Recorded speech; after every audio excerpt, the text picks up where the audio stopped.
Cela fait plus d'un an qu'il a quitté officiellement la scène politique suite à sa démission du Front populaire ivoirien, le FPI.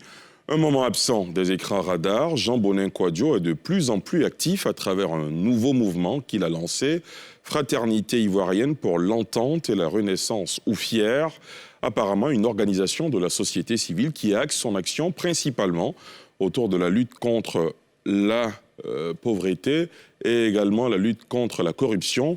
À coup de dénonciations publiques sur les réseaux sociaux, notre invité se fait désormais le défenseur d'usagers victimes d'abus ou de trafic d'influence. Serait-il un profil de justicier? A-t-il définitivement rangé sa toge politique? Son mouvement est-il une antichambre sur laquelle il s'appuiera pour relancer sa carrière politique? Ses rapports avec la sphère politique, quelle est sa grille de lecture de la scène politique actuelle, de l'actualité sous-régionale et internationale? Que doit-on retenir de son activisme sur les réseaux sociaux, de l'avenir de son ex-mentor Pascal Affi-N'Guessan et de son ex-patron Tidiane Thiam? Autant d'interrogations que nous soumettrons ce soir, sans réserve, à Jean-Bonin Kouadio. Jean-Bonin Kouadio, bonsoir. Bonsoir. Merci d'avoir accepté notre invitation. Je vous en prie. Avant d'ouvrir cet entretien, je vous propose à vous et à nos téléspectateurs de suivre ce portrait.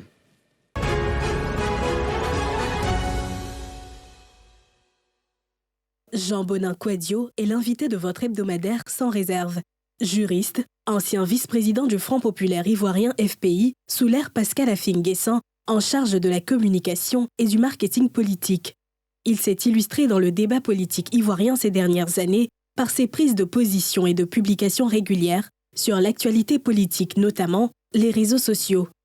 Au niveau professionnel, Jean-Bonin a été, entre autres, membre du cabinet international d'avocats Serre et Associés, ex-conseiller juridique et fiscal au Bureau national d'études techniques et de développement BNET, et directeur général adjoint de l'ANARE, l'autorité nationale de régulation du secteur de l'électricité. Il est le président de think tank FIER, Fraternité ivoirienne pour l'entente et la renaissance. Que devient Jean-Bonin après sa démission surprise en mai 2021 du FPI? S'éloigne-t-il de la politique? Pourquoi son engagement pour l'ex-ministre du Plan Tidiane Thiam, dont il vante tant les mérites? Qu'est-ce qui fait courir Jean-Bonin? Quelle est la vision de FIER? Pourquoi cet engagement dans la lutte contre la corruption? Jean-Bonin Kouadio répondra sûrement sans réserve, ce soir, à toutes ces interrogations. Jean-Bonin Kouadio, première question sans réserve. Vous savez qu'on attend des réponses sans réserve, évidemment. Êtes-vous le nouveau justicier de la Côte d'Ivoire des temps modernes? Non, pas du tout. Je ne peux pas avoir cette prétention. Il y a des institutions régaliennes qui existent. J'essaie juste d'apporter ma pierre à l'édifice. C'est une manière plutôt particulière, non? Que d'exposer des cas d'abus sur les réseaux sociaux. Pourquoi ce mode opératoire? En fait, c'est le mode opératoire qui me semble le plus efficace en ce moment. Et les retours d'informations qu'on a sur la toile, les interactions qu'on a avec les responsables administratifs, nous montrent bien qu'on arrive à atteindre notre cible. Comment est venue justement l'idée de procéder de cette façon? Fondamentalement, je suis contre l'injustice. J'ai subi de nombreuses injustices dans ma vie professionnelle. La plus mémorable? La plus mémorable, c'était en 2004. J'étais alors directeur général adjoint de l'Autorité nationale de régulation du secteur de l'électricité. L'ANARE. Et je m'étais plaint d'un certain nombre d'irrégularités dans la gestion administrative et financière de l'entreprise.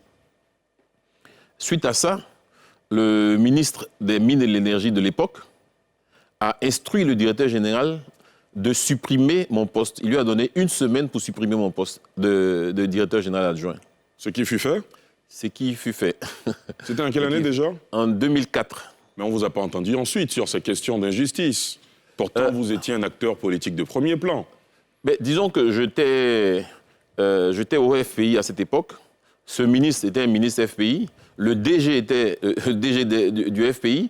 J'ai voulu porter plainte contre ce ministre. Et c'est à l'époque le président Affi-N'Guessan qui m'a dit que ce n'est pas la peine. S'ils étaient conscients, s'ils avaient la conscience professionnelle, ils n'auraient pas posé un tel acte.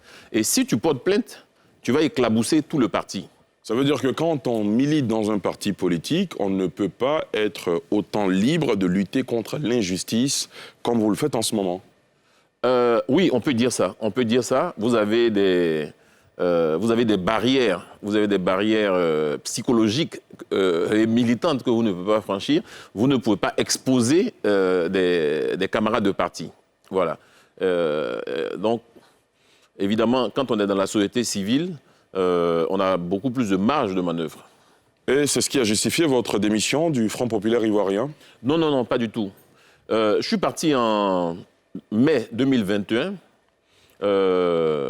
d'abord pour des contraintes professionnelles, mais également parce qu'à l'époque, je disais au président Affi N'Guessan que je ne crois pas en la réconciliation au FPI. Et je lui ai donné un certain nombre d'éléments qui me fondent à croire que cette réconciliation n'arriverait jamais et qu'il fallait passer à autre chose.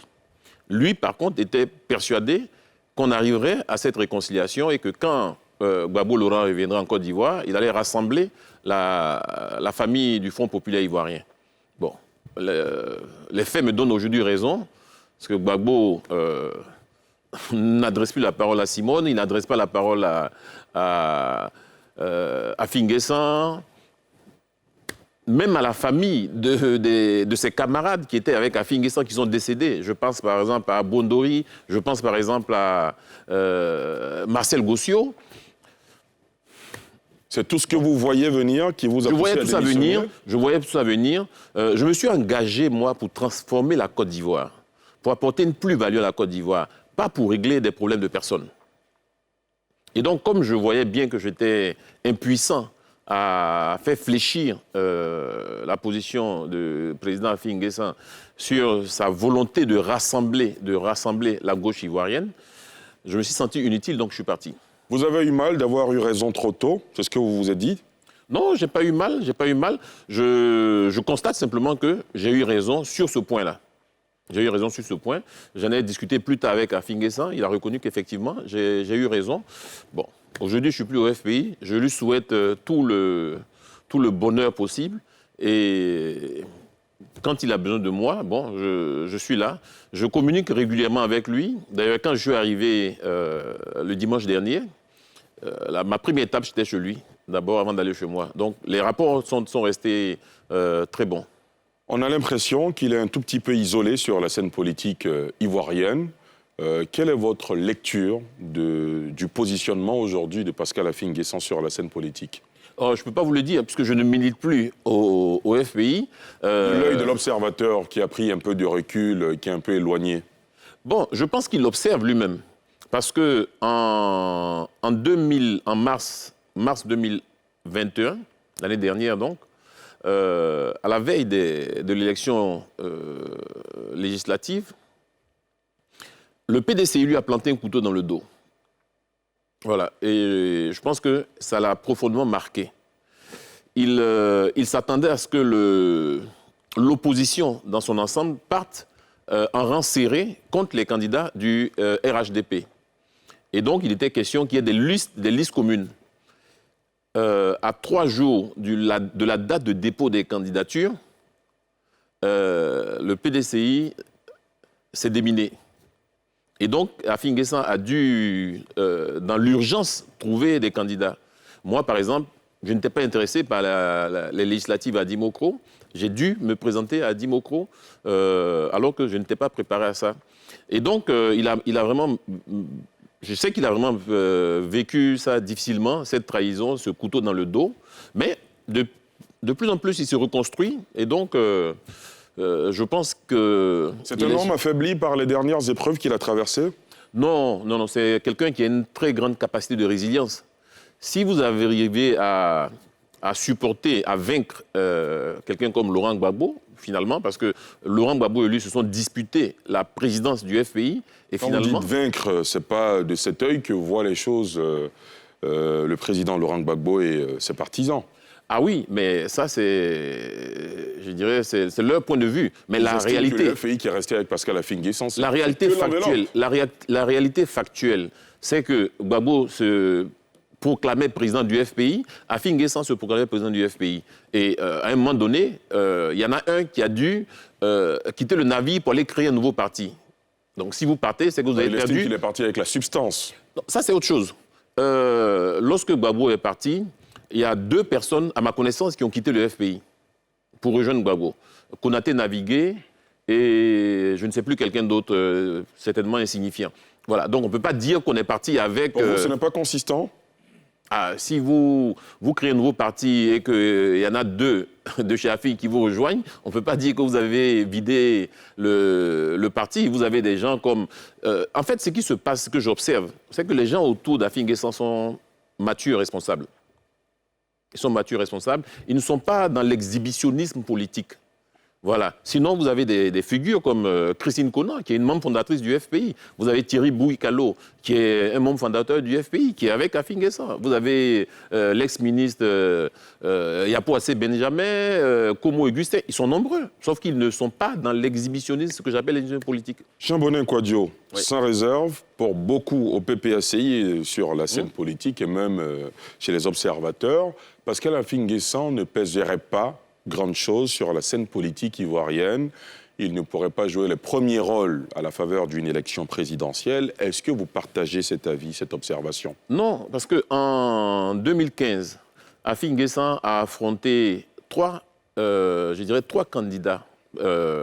Il a affronté donc, le PDCI de Bédié qui était dans le RHDP.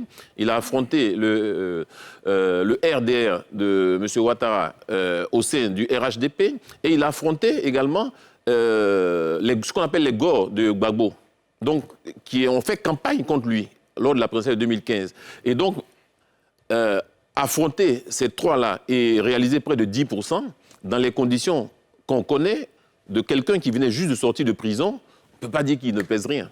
Donc il a ses chances pour vous en 2025? Il a toutes ses chances. Il a toutes ses chances. Il faut simplement que les conditions de transparence, de crédibilité soient réunies. Vous avez des doutes là-dessus? Sur les conditions de transparence et de crédibilité, écoutez... Vous avez des réserves? Je n'ai aucune réserve, je n'ai aucune réserve. Je pense que la CEI d'aujourd'hui est beaucoup plus transparente que la CEI d'il y a 10, 12 ans, où on avait le MPCI, le MPIGO, les Forces Nouvelles, enfin, tout ce panier à crabes. Jean-Bonin Kouadio, il y a une autre personnalité dont vous êtes proche, qui rêverait, je préfère parler au conditionnel, à 2025. Il s'agit de votre ex-patron au Bennett Tidiane Thiam.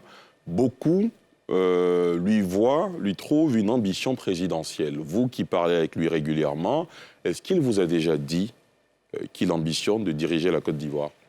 Je ne peux pas d'abord dire que je suis proche de Tidiane Thiam. Je ne sais pas ses ambitions.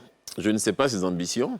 Ce que je peux dire, c'est qu'il a la capacité de diriger la Côte d'Ivoire. Il a les aptitudes nécessaires pour porter ce pays au firmament. Ça, je peux le dire parce que j'ai travaillé 4 ans avec lui et je connais ses capacités intellectuelles.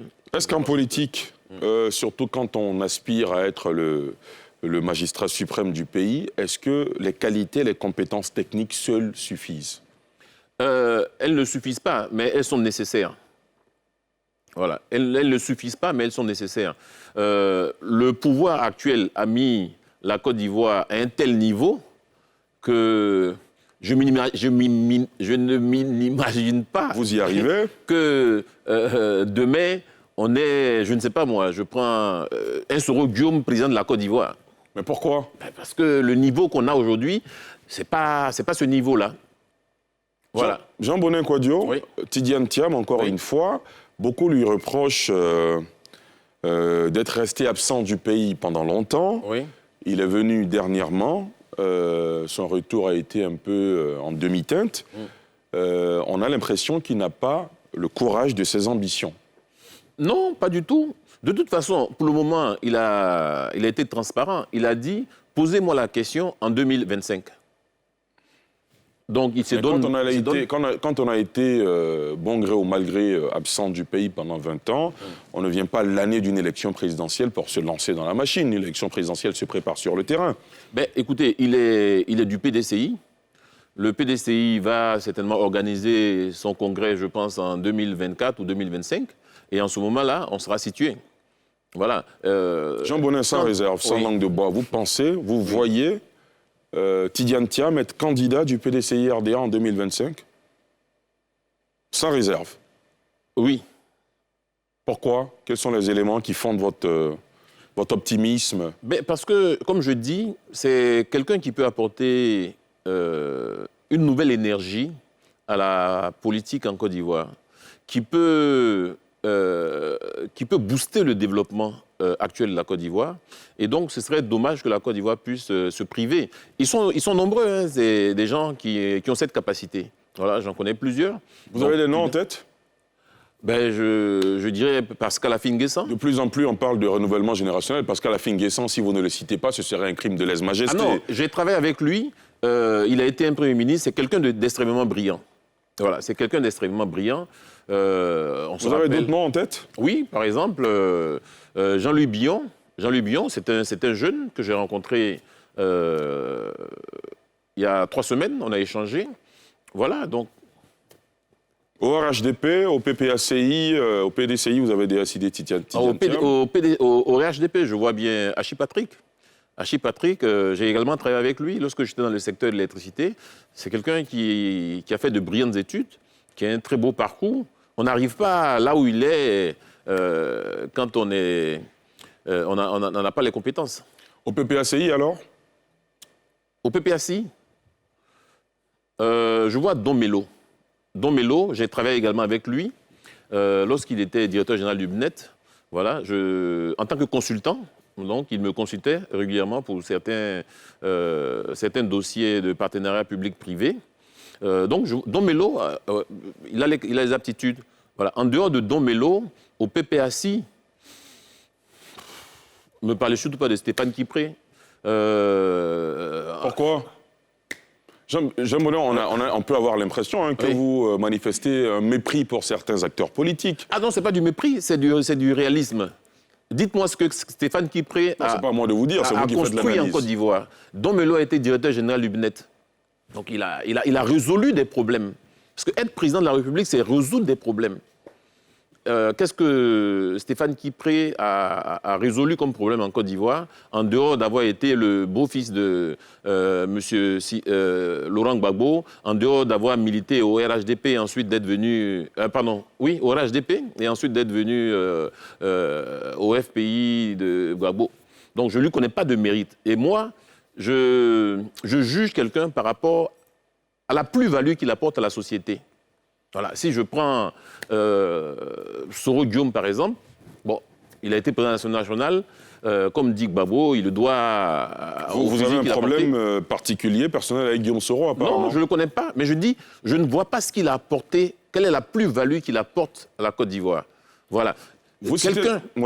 Quelqu'un qui a travaillé. Est-ce que vous connaissez un métier que M. Soro Guillaume a exercé en Côte d'Ivoire ? Non, je n'en connais pas, moi.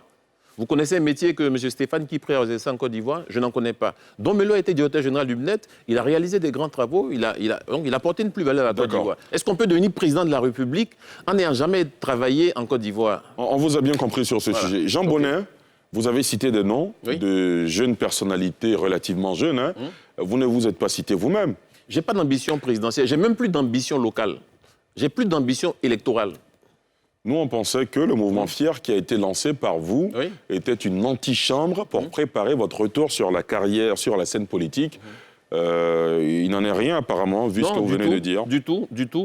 Comme je dis, je suis en France pour encore 1 ou peut-être 1 an et demi. Les élections locales, je crois que c'est en octobre ou l'année prochaine, en fin d'année. Donc je ne serai même pas en Côte d'Ivoire, donc je ne peux pas être candidat. Après les élections locales, c'est la présidentielle. Je n'ai pas d'ambition présidentielle. Donc si j'ai des ambitions, ce serait peut-être après 2025. Mais donc vous pourriez avoir des ambitions présidentielles. Peut-être parce qu'il ne faut jamais dire jamais dans la vie. Ce n'est pas la stratégie qui consiste à avancer masqué ?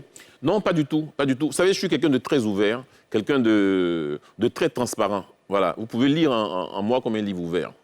Jean Bonnet, oui. À l'époque où vous étiez du régime de la Refondation, vous étiez évidemment très dur à l'égard de celui qui est actuellement le président de la République de Côte d'Ivoire. Depuis plusieurs mois, on se surprend à voir sur vos réseaux sociaux notamment des publications qui font à la limite l'apologie des réalisations de ce régime en place. Comment on comprend ce changement de posture ? je dirais de paradigme même. De paradigme, oui. Je défends un concept qui s'appelle la Côte d'Ivoire d'abord. Quand vous êtes dans un parti politique, vous défendez d'abord les intérêts du parti politique. Votre rôle en tant qu'opposant, ce n'est pas de magnifier ce que vos adversaires politiques font. Votre rôle, c'est de critiquer. Vous savez, on a vu une vidéo récemment qui m'a fait beaucoup rigoler, d'un jeune, je crois, d'Issia ou de Gagnoa, qui suppliait qu'on vienne faire la route chez lui et qu'ils ont eu tort de dire qu'on ne mange pas goudron. Bon, nous tous, on a dit ça, hein, on ne mange pas goudron. Mais la réalité, c'est que le goudron, on en a tous besoin. Mais si je suis au FPI, je ne peux pas dire que mon adversaire travaille. Si mon adversaire travaille, pourquoi est-ce que je veux le remplacer? Et donc, aujourd'hui, je ne suis pas dans un parti politique, donc j'ai toute l'attitude de dire exactement ce que je pense. Voilà, j'étais au FPI, j'étais chargé de la communication. Donc, ce que je dis n'est pas personnel. Ce que je dis, reflète ce que mon parti dit ou mon parti souhaite. Voilà, donc ce n'est pas... je dirais, les propos que j'ai pu tenir n'étaient pas des propos personnels, c'était des propos qu'il faut mettre dans le cadre donc, de l'action partisane. Vous avez donc fait une sorte d'introspection? Oui.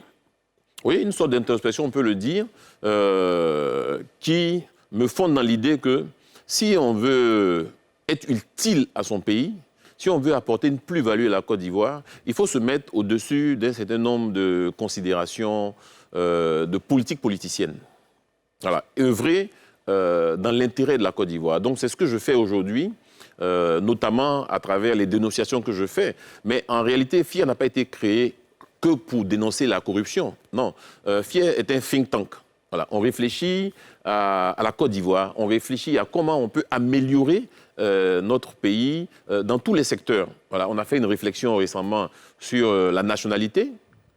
Vous savez qu'aujourd'hui, l'article 48 du Code de la nationalité dit l'Ivoirien majeur qui a une nationalité étrangère perd sa nationalité ivoirienne.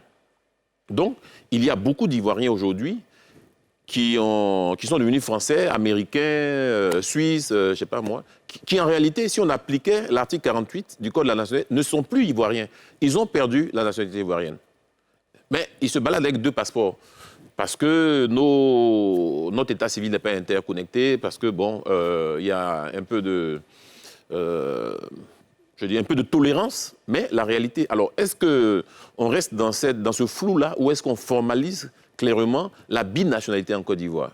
Voilà. Nous, par exemple, on est parti du principe qu'il faut autoriser la binationalité. On a des Ivoiriens qui sont à l'étranger, qui peuvent nous apporter un plus.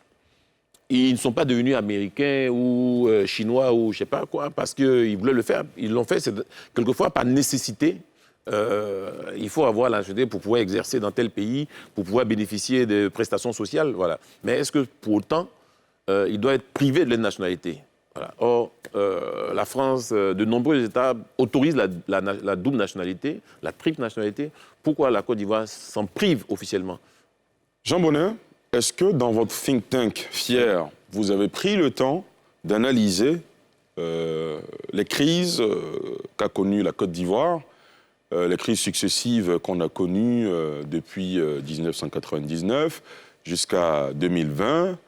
Est-ce que vous avez trouvé des solutions? Vous avez identifié les réelles causes de ces crises? On n'a pas encore travaillé sur ces sujets, mais je pense que les causes sont connues, parce que ça fait à peu près 35-40 ans que le pays est en crise. Donc on ne peut pas dire qu'on les découvre. On ne peut pas dire qu'on les découvre. Les causes... L'énoncé des motifs varie qu'on soit de gauche à droite. Vous, quelles sont ces causes? Quand vous dites qu'elles sont connues, elles ne sont pas partagées par l'ensemble de la classe politique, notamment. Évidemment, si vous êtes dans le parti au pouvoir, vous avez une analyse qui est guidée par le prisme de la conservation du pouvoir. Et quand vous êtes dans l'opposition, évidemment, le prisme est différent. Aujourd'hui, je suis dans la société civile, donc je peux parler de façon tout à fait transparente. Je pense que le mal, c'est la pauvreté, aussi bête que ça puisse paraître, la pauvreté. Parce que quand les gens sont pauvres, vous pouvez acheter leur conscience. Voilà. Je vois des élections en Côte d'Ivoire où les populations ne sont pas du tout, mais alors pas du tout intéressées par le programme des candidats. Voilà. Ce qui l'intéresse, c'est le t-shirt qu'on va lui donner, c'est l'argent qu'on va laisser après le meeting. Donc, ou l'appartenance à la même tribu, à la même région, voilà, par exemple. Voilà. Donc, voilà les causes réelles. Mais je résume tout ça sur le fait que ce soit des conséquences de la pauvreté. Parce que quand vous êtes un peu nanti, vous pouvez être éduqué. Vous pouvez vous former, vous pouvez apprendre. Donc, vous avez la question de la pauvreté et vous avez la question du manque d'éducation des masses populaires. Alors, quand vous mettez tout ça ensemble, ça donne ces crises qu'on a. Parce que quelqu'un qui a un minimum d'éducation, quelqu'un qui n'est pas cupide, vous n'allez pas l'amener à faire une rébellion contre son propre pays. Voilà, parce que pour amener quelqu'un à faire une rébellion contre son propre pays, il faut lui mettre un certain nombre de choses dans la tête. Et quand on n'a pas le recul intellectuel nécessaire, on prend ça pour argent comptant. Quelqu'un qui a un minimum d'éducation ne peut pas dire « moi, c'est tel individu ou rien ». Parce que dire « c'est tel individu ou rien », c'est nier, c'est une négation de sa propre personne. Vous voyez ? Donc, c'est pourtant des choses qu'on assiste ici. Malheureusement, quelquefois, au niveau des intellectuels. Vous voyez, par exemple, je vous prends l'exemple de Konaté Navigué. Quand on lui a demandé pourquoi il quittait Afinguessan pour aller chez Gbagbo, la raison qu'il a donnée, c'est bon, c'est Gbagbo qui m'a fait. Voilà, Gbagbo m'a permis de travailler et donc je lui suis redevable pour ça. Écoutez, moi je ne suis redevable à personne. Je ne suis pas redevable à Tidiane Thiam, je ne suis pas redevable à Finguessan ou à qui que ce soit. Je suis redevable à mes parents qui m'ont mis à l'école. Voilà. Donc pour vous, la notion de reconnaissance, de gratitude n'a pas sa place en politique, c'est ce que vous dites? Si, il peut avoir, mais pas en disant que telle personne, je lui suis reconnaissante parce qu'elle m'a mis à un poste de responsabilité. Non, on vous met à un poste de responsabilité parce que vous en avez les aptitudes.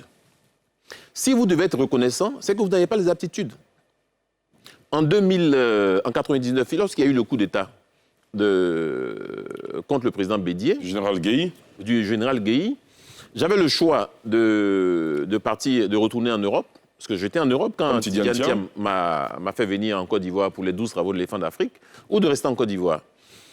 Je suis reparti et il y avait un appel à candidature international pour recruter le directeur juridique de l'ANARE. J'ai postulé, c'était organisé par Ernst & Young Paris, et j'ai été retenu. Voilà. Donc, je ne veux pas dire demain que c'est X qui m'a permis d'avoir ce poste. Et à l'ANARE, le conseil d'administration s'est réuni un jour pour dire, bon, écoutez, M. Bonnet est suffisamment performant, on va le nommer DGA. Voilà. Je ne militais dans aucun parti à cette époque. Donc, je ne dois rien à qui que ce soit. Vous voyez ? Et c'est pour ça que, quelquefois, il y a des gens qui me disent « Mais Jean Bonnet, il faut venir au RHDP et tout ça. » Je dis non. Si je vais au RHDP, c'est parce que j'aurais décidé d'aller au RHDP. Ce qui m'intéresse aujourd'hui, c'est de travailler pour la Côte d'Ivoire. Et pour travailler pour la Côte d'Ivoire, je n'ai pas besoin de militer dans un parti politique. Voilà. Aujourd'hui, ce que je fais, je le prends sur mon temps. Ça me permet de résoudre des problèmes. Voilà. Donc, c'est ça le plus important pour moi. C'est de travailler pour son pays, de faire avancer son pays. Voilà. Quand je vois qu'aujourd'hui, au niveau de la CEDEAO, le Ghana nous a dépassés à cause de nos éternelles palabres, ça me fait mal. Dépassés dans quel sens? Parce que le Ghana a beaucoup de problèmes en ce moment. Ah oui, non, ils ont des problèmes, mais c'est conjoncturel, c'est pas structurel. On est bien d'accord. Voilà. Donc, ils ont des problèmes liés notamment à l'inflation, à la monnaie. Qui est passée à 37, mais au niveau, si vous prenez le PIB, le Ghana a un PIB beaucoup plus important que le nôtre aujourd'hui. C'est cela. Jean Bonnet, vous disiez tout à l'heure que la Côte d'Ivoire a connu environ 30-35 ans de crise. Et chaque 5 ans, on a l'impression de voir les mêmes acteurs, la même affiche. Oui. Les elders de la politique ivoirienne. 2025 semble aller dans ce sens. Le PPACI semble vouloir désigner Laurent Gbagbo comme son candidat. Le RHDP, on a entendu certains hauts cadres du parti dire que si le PPACI choisit son leader naturel, eux aussi vont choisir leur leader naturel. du côté du PDCI-RDA, sauf changement de dernière minute pour l'instant en tout cas.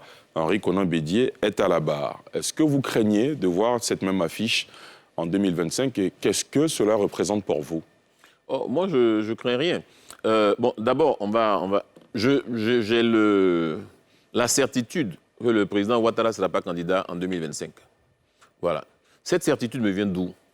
De ce qu'en 2020, il avait décidé de ne pas être candidat. Comment il s'appelle? Gon Coulibaly ne serait pas décédé. Le Premier ministre Amadou Coulibaly. Que le président Ouattara ne serait pas là aujourd'hui. Donc, des trois, c'est le seul qui a matérialisé sa décision de ne plus postuler. Et ça, c'était en 2020. Donc, si en 2020, il ne souhaitait pas être candidat, il a proposé à Amadou Gon, je ne vois pas quelle est la logique qu'il le proposerait à être candidat en 2025. Donc, j'ai la conviction qu'il ne sera pas candidat en 2025. En ce qui concerne le président Gbagbo, ce n'est pas qu'il ne sera pas candidat, il ne peut pas être candidat en l'état actuel des choses. Voilà, il n'est pas sur la liste électorale. Pour être candidat, il faut être sur la liste électorale. Ses partisans disent qu'ils se donneront tous les moyens pour qu'il soit candidat. Oui, on s'est donné tous les moyens, nous, en octobre 2020, pour que M. Ouattara ne soit pas candidat. Il a été candidat, il est président de la République. Donc, évidemment, c'est un discours politique. Je pense qu'en face de ce discours politique, il y aura du répondant. Voilà. Donc, M. Gbagbo, en l'état actuel, ne peut pas être candidat. Voilà. Et je l'ai dit, un monsieur comme Don Melo pourrait être un bon candidat parce qu'il en a les compétences, il en a les aptitudes. Voilà.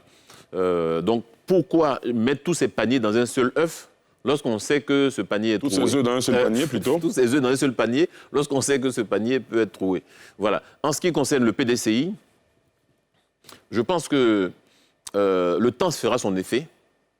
Ça veut dire quoi, le temps fera? Ça veut dire qu'en 2025, Bédi aura 91 ans. Je n'ai pas encore vu sur cette terre quelqu'un commencer un premier mandat à 91 ans.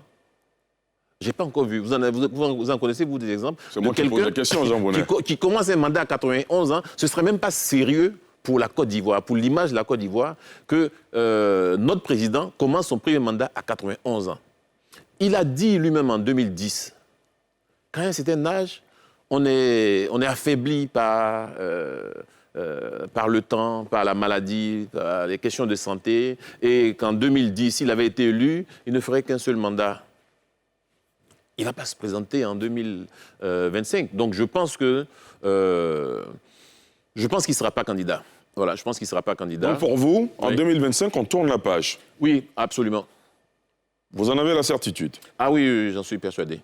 Jean Bonnet, un sujet qui a fait réagir toute la classe politique et l'ensemble des observateurs et analystes, c'est le maintien des 46 soldats ivoiriens au Mali.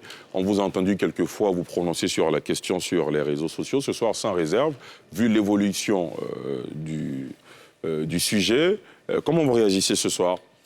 J'ai été constant. J'ai dit que les militaires ivoiriens étaient otages. Ils sont otages d'un régime de putschistes qui se donnent en spectacle à l'ONU, qui font tout ce qu'on attend d'eux, c'est-à-dire la libération du nord du Mali. Et donc, pour se donner de la contenance, prennent des otages ivoiriens, demandent à la France de partir, confient leur souveraineté sécurité et militaire à une troupe de mercenaires. Bon, bref, je ne sais pas ce que je peux dire de plus. Toute la sous-région ouest-africaine semblait embrasée à une certaine époque. On a connu le coup d'État au Mali, ensuite le Burkina Faso, la Guinée, le Burkina Faso encore une fois. Tous ces coups d'État dans la région sont-ils de nature à vous inquiéter? Non, parce que tous ces pays-là ont une tradition de coups d'État. Donc, ils sont dans leur logique. Voilà. Le Burkina, je ne sais pas, ils sont peut-être à leur 6e ou 7e coup d'État. Le Mali ne doit pas être bien loin, la Guinée, pareil. Donc, ces pays sont dans leur logique. C'est dommage. C'est dommage parce qu'on ne construit pas un pays dans les coups d'État, dans l'instabilité. Beaucoup d'intellectuels qui soutiennent pratiquement ces coups d'État estiment que c'est parce que la classe politique africaine a échoué. Non, mais ça, c'est trop facile de le dire. C'est trop facile de le dire. On ne règle pas un problème avec les armes. Prenons la Guinée aujourd'hui. Il n'y a plus d'opposition en Guinée. ils sont soit en prison, soit en exil. Prenez le Mali, il n'y a plus d'opposition. Ils sont soit en prison, soit en Guinée, en exil. Idem au Burkina Faso. C'est ce type de société-là qu'on souhaite pour l'Afrique. C'est ce type de société-là où il n'y a pas d'élection prévue, en dehors peut-être du Burkina, qui pour moi, simplement des paroles, qui dit qu'en 2024, il fera des élections, mais on attend, parce que les Maliens aussi l'avaient dit, et à l'approche, ils ont changé. Donc aujourd'hui, personne ne sait quand il y aura des élections au Mali. Personne ne sait quand il y aura des élections en Guinée. Alors, évidemment, quelqu'un qui est foncièrement dictateur ne peut qu'applaudir ça. Mais moi, qui ai besoin d'avoir des repères dans ma société, dans la société, je ne peux pas applaudir ça. Parce que pour moi, une société a besoin d'opposition, une société a besoin de repères. Et la date d'une élection est un repère démocratique. L'existence d'une opposition est également un repère démocratique qu'on n'a plus dans ces pays-là. Et donc, je suis navré que certains Africains puissent les soutenir. Voilà. Est-ce que vous êtes de ceux qui pensent que la démocratie telle que codifiée par l'Occident n'est pas adaptée à nos réalités? Non. Pour moi, il n'y a pas de démocratie à géométrie variable. La démocratie est la démocratie, qu'on soit au nord ou au sud. Maintenant, ce qui est différent, ce sont les hommes. Ce sont les hommes. Voilà. Vous avez des pays en Afrique qui fonctionnent très bien. Et vous avez des pays qui fonctionnent moins bien. Voilà. Pourquoi? Parce que la lutte pour l'accession au pouvoir et la lutte pour la conservation du pouvoir est telle que on oublie les fondamentaux de l'action politique, qui est de rassembler la nation autour d'un idéal de développement économique et social. Mais on se bat pour gagner le pouvoir et le conserver. Voilà les mots qu'il faut combattre. Et ça n'a rien à voir avec la démocratie occidentale ou africaine. Voilà, la démocratie, c'est la démocratie. C'est aller dans les urnes et choisir le meilleur. Ce n'est pas de prendre les armes. Ce n'est pas la démocratie des biceps ou des triceps. Voilà, c'est la démocratie des urnes, tout simplement. Si les Africains décident de mettre des tocards à la tête de leur pays, ce n'est pas la faute aux Occidentaux. Les Occidentaux ne votent pas. Les Occidentaux nous appuient lorsqu'on demande leur appui. On reproche aux Occidentaux d'avoir une certaine influence, surtout dans la région ouest-africaine. Oui, ça c'est la litanie de la victimisation. Ça veut dire quoi? Ça veut dire que quand on a échoué, il faut trouver un bouc émissaire. Et le bouc émissaire tout trouvé, ce sont les Occidentaux. D'ailleurs, ceux qui reprochent aux Occidentaux... Au Mali notamment, oui, la France est le problème, visiblement. Ben, la France a un problème, pourquoi? Parce que la France a des principes. Notamment de démocratie. Or, un pays comme la Russie ne s'embarrasse pas de ces considérations. Vous pouvez faire 20 ans au pouvoir, ça ne dérange pas la Russie. Vous pouvez ne pas avoir d'opposants, ce n'est pas le problème de la Russie. Poutine est au pouvoir depuis 2020, ça fait 22 ans. Donc ce n'est pas Poutine qui va demander à quelqu'un de respecter les droits de l'homme. Son plus féroce opposant, Navalny, il est en prison. Vous voyez, donc ce n'est pas de là qu'il faut attendre la démocratie. Et donc vous avez un certain nombre d'États comme ça qui vont se réfugier dans ces pays-là, qui sont des pays refuges pour la dictature, parce qu'ils ne sont pas regardants sur les questions de droits de l'homme, etc. Voilà. Ce qui n'est pas le cas des Occidentaux. Et donc, évidemment, il y a une campagne d'intoxication, de manipulation sur les réseaux sociaux. Et comme je l'ai dit tout à l'heure, quand vous avez un peuple qui est analphabète, illettré, qui n'est pas suffisamment formé, ben, il tombe dans le panneau. Voilà, il va applaudir la Russie. Écoutez, la Guinée est dominée par les hommes d'affaires russes. Voilà, ils ont pignon sur rue en Guinée, depuis l'époque de Sékou Touré. Mais en Guinée, il ne se passe pas un jour où il n'y a pas de coupure de courant. La Centrafrique est occupée aujourd'hui, je peux dire, par les Russes, depuis 3 ou 4 ans. Mais allez voir le niveau de développement de la Centrafrique. Et donc, moi j'ai mal quand des gens ne cherchent pas à comprendre pourquoi eux-mêmes, ils sont dans cet état-là et ils rejettent leurs responsabilités sur autrui, trouvent des boucs émissaires à leur propre malheur. Mais notre malheur, ce n'est pas l'Occident. Notre malheur, c'est nous-mêmes. Voilà. Jean Bonin, avant de vous laisser répondre aux questions de nos internautes, qui sont nombreux à laisser des questions pour vous, quel est votre plus beau souvenir de votre carrière politique? Oh, il y en a plusieurs. Le plus beau. Si vous voulez, on peut commencer par le plus difficile. Le plus difficile. Oui, je peux dire ça. Dites-nous. J'étais directeur de campagne de Gbagbo de 2004 à 2010. Et c'est à 8 mois de la présidentielle que j'ai appris dans les journaux que je n'étais plus le directeur de campagne. Ça a été un souvenir douloureux. Parce que, vous voyez, j'ai été directeur de campagne du président Gbagbo avec mes propres moyens. Je n'ai jamais demandé en 6 ans de directeur de campagne de Gbagbo 1 franc à qui que ce soit. Quand vous parlez de l'ex-président Laurent Gbagbo, on a l'impression que vous avez un problème personnel. Non, je n'ai pas de problème personnel. Je n'ai pas de problème personnel. Je dis ce qui est. Je dis ce qui est. Vous m'avez posé une question? Non, pas du tout. Pas du tout. Je dis ce qui est. Moi, j'ai donné mon pire souvenir. Je vous dis c'est ça. Voilà. Quand vous avez travaillé à Dimokro, le FPI était pratiquement inexistant. Voilà. Donc, le FPI a existé à Dimokro parce que j'ai été le directeur de campagne de Gbagbo. Et puis, c'est dans les journaux que j'apprends que je ne suis plus directeur de campagne. On aurait au moins pu avoir la courtoisie de m'informer. Le directeur national de campagne s'appelait Issa Malik Koulibaly. Il aurait pu au moins avoir la courtoisie de me dire, bon, monsieur Jean Bonin, pour X raisons, vous n'êtes plus directeur de campagne. Mais c'est dans les journaux que je l'ai appris. Votre plus beau souvenir politique? Mon plus beau souvenir, c'est lorsque Afi N'Guessan m'a soutenu pour aider les agents de l'Utexi de Dimokro. Voilà. Utexi, c'est une usine qui a fermé et les agents étaient dans un dénuement pas possible. Ils n'avaient pas leurs droits. Et j'ai organisé une cérémonie où j'ai demandé à tous les partis politiques, enfin tous les présidents de partis politiques, de venir les soutenir financièrement. Moi-même, j'avais acheté 20 tonnes de riz pour leur offrir. Et ce jour-là, à ma grande surprise, le président Afi N'Guessan est venu lui-même. Et il a également fait un don. Et ça m'a vraiment marqué. Voilà. Très bien.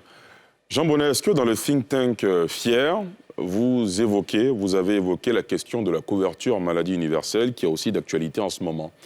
Si oui, quelle analyse avez-vous fait? Non, on n'en a pas parlé. Je pense que c'est... D'abord, le principe, il est bon. Évidemment, il faudra encore quelques années pour régler la musique. Mais ça ne peut pas marcher du jour au lendemain. Voilà, je pense que tous les Ivoiriens devraient soutenir cette initiative-là, qui est bonne. Je défends sur la toile les agents d'accueil de la CMU. Vous savez c'est qui? Ce sont des agents qu'on a mis dans les hôpitaux pour aiguiller les patients. Vous savez que ces gens... Pour assurer la prise en charge des patients. Et ces agents-là, ça fait maintenant 3 ans qu'ils ont été embauchés par le ministère Emploi Jeunes, en collaboration avec le ministère de la Santé. Et ça fait 3 ans qu'ils n'ont pas de statut. Eux-mêmes n'ont même pas la carte, n'ont pas la CMU. Donc voilà des travers. Il y a encore des travers, des irrégularités. Qu'il faut corriger. Voilà. Donc je pense que la CMU est une très bonne chose. Il faudra encore quelques années pour que ce soit bien rodé. Très bien. Jean Bonin, à présent, vous allez répondre aux questions de nos internautes. Ce sera juste après ceci. La toute première question nous vient de Roméo Kobenan qui dit maintenant que vous êtes au restaurant, est-ce que vous reprochez plus rien au pouvoir Ouattara? Alors, dans le jargon politique ivoirien, quand on dit que quelqu'un est au restaurant, ça veut dire simplement qu'il est militant du parti au pouvoir. Il est acquis à la cause du régime en place. Réponse? Mais je ne suis pas au restaurant. Je ne suis pas au restaurant parce que je ne milite pas au RHDP. Et au contraire, je pense que je suis le plus critique. Parce que ceux qui suivent ma page voient toutes les dénonciations que je fais. Il n'y a pas encore 2 jours, j'ai donné un carton rouge au ministre de l'Intérieur relativement à la tarification des attestations d'identité dans les sous-préfectures. J'ai critiqué sévèrement le directeur général du port relativement à la question des dockers. Voilà des gens qui travaillent sous l'autorité d'un employé qui s'appelle le BMOD SAS, le SAMPA BMOD, voilà, et dont certains qui cotisent à la retraite et qui n'ont pas leur retraite. Et on doit mettre en place un organisme pour gérer la main-d'œuvre docker, et pour le moment, ils se sentent exclus de cet organisme. Donc, il y a des choses comme ça qui ne fonctionnent pas, et je les dénonce. Vous avez les ex-enseignants contractuels, j'ai mené leur combat. Vous voyez, vous avez l'ENS, l'INJS, vous avez des étudiants qui attendent leur bourse depuis 1 an. Il y en a qui finissent même leur scolarité sans jamais avoir perçu leur bourse. Ce sont des choses que je critique. Pour moi, critiquer un régime, ce n'est pas venir s'asseoir pour insulter M. Ouattara ou le RDR comme le font les gens du PPACI ou du PDCI ou de EDS ou de, je sais pas, GPS ou quoi que ce soit. Non. Pour moi, c'est d'apporter des critiques qui font avancer la Côte d'Ivoire. Très bien. Voilà. Donc, je ne suis pas au restaurant, je suis à Fier. Très bien. Prochaine question. Clarisse Kwame, quel est votre commentaire sur le retour de Charles Blé Goudé et quel peut être son avenir politique? Alors, Charles Blé Goudé, je l'ai reçu, enfin, il m'a reçu 2 fois chez lui, à domicile, à La Haye. Il m'a même invité à manger. Donc, j'ai entretenu de très bonnes relations avec lui. Je pense qu'il a tout son avenir politique en Côte d'Ivoire. Je verrai si mon emploi du temps me le permet. Je serai là le jour de son arrivée. Voilà, je lui ai promis que je serai là pour l'accueillir. Et en tout cas, je lui souhaite bon vent. Très bien. La toute prochaine question nous dit quelle action fière votre organisation a menée dans le cadre de la lutte contre la cherté de la vie? Souleymane Traoré. Ben, toutes nos actions concourent à lutter contre la cherté de la vie. Quand on mène une lutte contre la surtarification de certains actes administratifs, ben, on mène une lutte contre la cherté de la vie. Et je voudrais profiter pour remercier particulièrement 2 personnes. Le directeur général de la police, que j'ai rencontré à 2 reprises, qui est un monsieur formidable. Formidable parce que voilà comment ça marche. Il m'a dit, monsieur Bonnet, si vous avez une dénonciation d'un policier qui a commis un impair, une irrégularité, ne passez pas par 4 chemins, il faut m'en parler. Et je vais régler ça aussitôt. Et ça n'a pas manqué. Il règle à chaque fois les problèmes. C'est pareil pour le général Apallo. Le général Apallo m'a dit... Le commandant supérieur de la gendarmerie nationale. Si vous avez cas de malversation, de fraude, de corruption au sein du corps de la gendarmerie, n'hésitez pas à m'en parler. Je le fais et il sanctionne lorsque c'est avéré. J'ai rencontré aujourd'hui le directeur général de l'administration territoriale. Je lui ai parlé du coût excessif des attestations d'identité, des actes d'état civil. Il m'a dit qu'il allait réagir très rapidement. Pareil pour le directeur général des collectivités territoriales. Vous savez qu'en Côte d'Ivoire, il y a des polices parallèles qui donnent des contraventions. La police à Trècheville, la police municipale donne des contraventions de 22 000, de 25 000, alors qu'elle n'en a pas les prérogatives. La police municipale à Yopougon, à Diamé. Pire, vous allez au port d'Abidjan. Le service de sécurité du port donne des contraventions aux infractions sur les voies routières. J'en ai une que j'ai reçue hier de 50 000 francs. Cet argent ne va pas dans les caisses de l'État parce que ce n'est pas estampillé trésor public. Alors où va cet argent? Où va cet argent? Donc voilà ce qu'on fait à Fier. On se bat pour que tout cela change. Et si moi, je vous permets d'économiser 50 000 francs, parce que vous n'acceptez pas de payer 50 000 francs à un agent de sécurité du port qui veut vous verbaliser, ben je lutte contre la pauvreté. Parce que 50 000 francs, c'est presque le SMIC. Ça reste dans votre pouvoir d'achat. Voilà. Dernière question. Cette fois-ci, elle nous vient de Ben Badia qui dit quelle solution pour la libération des soldats ivoiriens au Mali. On en a déjà parlé, ou vous avez une solution? Non. D'accord. Jean Bonnet, est-ce que vous avez le sentiment d'avoir répondu à toutes nos questions sans réserve? J'essaie d'être le plus transparent, le plus véridique possible. Et j'ai dit ma part de vérité en tout cas. On vous souhaite bonne chance pour Fier. Merci d'avoir accepté notre invitation. Merci. Merci beaucoup. Merci à vous, chers téléspectateurs et internautes, de nous avoir suivis. C'est la fin de ce numéro de Sans Réserve. Rendez-vous dimanche prochain dans NCI 360 avec comme invité le président de la Commission électorale indépendante, M. Koulibaly Kuibière Ibrahim. Je vous souhaite de passer une excellente soirée sur la nouvelle chaîne ivoirienne.